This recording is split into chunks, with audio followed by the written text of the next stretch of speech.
Assalamu alaikum, welcome back in another video. In today's video we are going to see how to create an emulator in Android Studio. Let's open Android Studio, cancel the existing project.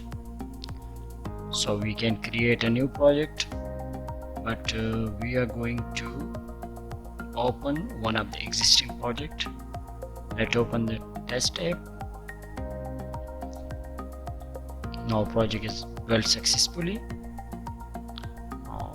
I have already one emulator installed in my system, but we have to create a new one. So for that we have to go AVD manager, Android virtual device manager.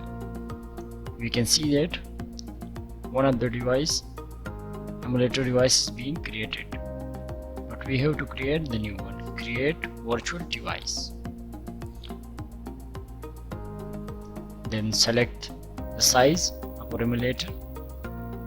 We can select any one of them as per the requirement. XL3 or XL2 XL. Now select the one and then click on next.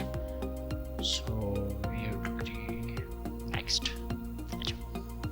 Now we have to download the system image.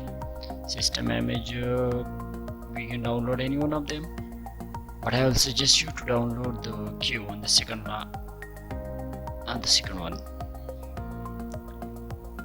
Now click on download.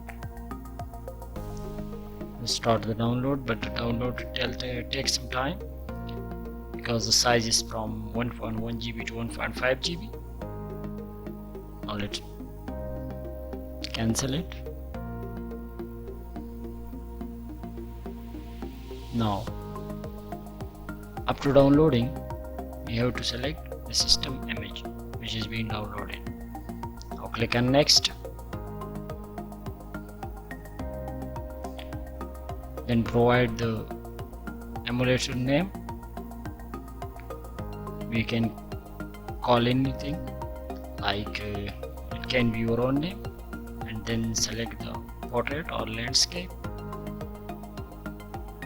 and then click on finish. But I have already created.